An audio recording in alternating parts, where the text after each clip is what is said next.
Right now, every single minute, your kidneys are filtering your entire blood supply. While you watch this video, every drop of blood in your body will pass through your kidneys at least once. Your kidneys filter approximately 200 liters of blood every single day, yet produce only about 1 to 2 liters of urine. Most people take these organs completely for granted until something goes wrong. Today, we go inside the human kidney in full anatomical 3D to watch every step of blood filtration, from the moment blood enters to the moment urine is produced. By the end of this video, you will understand why the kidney is one of the most extraordinary engineering achievements in all of biology. You have 2 kidneys each, roughly the size of a human fist, sitting on either side of your spine, just below your rib cage. Each kidney contains approximately 1 million microscopic filtration units called nephrons, the fundamental working unit of the entire organ. Looking at the kidney in cross-section reveals 3 distinct zones: the outer cortex, the inner medulla, and the central renal pelvis. The cortex, the outer reddish layer, contains the glomeruli and the proximal and distal tubules of every nephron. The medulla consists of cone-shaped structures called renal pyramids, and it is here that the loops of Henle and collecting ducts run in parallel, creating the kidney's extraordinary concentrating mechanism. The renal pelvis collects urine from the pyramids, funneling it through the ureter down to the bladder. Blood enters the kidney through the renal artery, which branches progressively into smaller and smaller vessels to reach every single nephron. The blood supply to the kidney is extraordinary. The kidneys receive 20 to 25% of the heart's entire output with every single heartbeat. This massive blood flow is not for oxygen delivery. It is entirely for filtration. The kidney is essentially a 24-hour blood purification plant. Filtration begins in the most extraordinary microscopic structure in the human body, the glomerulus. Each glomerulus is a tiny knot of capillaries, approximately 200 micrometers in diameter, wrapped inside a cup-shaped structure called Bowman's capsule.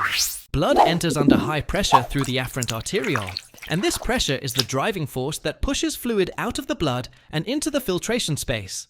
The glomerular filtration barrier consists of 3 layers: the fenestrated endothelium, the glomerular basement membrane, and the podocyte foot processes. The podocytes are perhaps the most visually remarkable cells in the entire body. They wrap their foot processes around the capillaries like the tentacles of an octopus.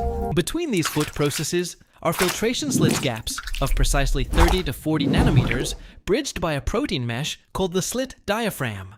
The result is a filtration barrier of extraordinary precision. Water, ions, glucose, and small waste products pass through freely, while blood cells and proteins are retained. This filtered fluid, called the glomerular filtrate, is essentially blood plasma without the large proteins. Each kidney produces approximately 180 liters of glomerular filtrate every single day, roughly 125 milliliters every minute. But almost all of this filtrate will be reclaimed. Only 1% will eventually leave the body as urine. From the glomerulus, the filtrate enters the proximal convoluted tubule, the first and longest segment of the nephron tubule. The proximal tubule is the workhorse of the nephron, reabsorbing approximately 65% of the filtered water, sodium, glucose, amino acids, and bicarbonate. The brush borders thousands of microscopic projections called microvilli on the luminal surface of proximal tubule cells, multiplies the absorptive surface area by up to 40 times. Under normal conditions, every molecule of glucose filtered by the glomerulus is completely reabsorbed in the proximal tubule. None appears in the urine. Now, the filtrate enters the loop of Henle, a hairpin-shaped structure that dips deep into the renal medulla and back up again. The loop of Henle is responsible for creating the concentration gradient in the medulla, the key mechanism that allows the kidney to produce concentrated urine. The thick ascending limb actively pumps sodium and chloride out of the tubule, but is completely impermeable to water, making the surrounding medulla progressively more concentrated. The filtrate then enters the distal convoluted tubule, where fine-tuning of sodium, potassium, and calcium occurs under hormonal control. Finally, the filtrate enters the collecting duct, which descends through the medulla toward the renal papilla. The kidney does not filter at a fixed rate. It is constantly regulated by hormones that adjust filtration, reabsorption, and urine concentration in response to the body's needs. Antidiuretic hormone, ADH, is released from the brain's pituitary gland when the body is dehydrated. ADH travels to the collecting duct, where it inserts aquaporin water channels into the luminal membrane, allowing water to flood out of the tubule into the concentrated medullary interstitium. Without ADH, the collecting duct remains impermeable to water and dilute urine is produced. This is the mechanism of diabetes insipidus. Aldosterone produced by the adrenal glands sitting atop each kidney controls sodium reabsorption and potassium excretion in the distal tubule and collecting duct. When blood pressure drops, the kidney itself detects this and activates the renin-angiotensin-aldosterone system, one of the most powerful blood pressure control systems in the body. Angiotensin II.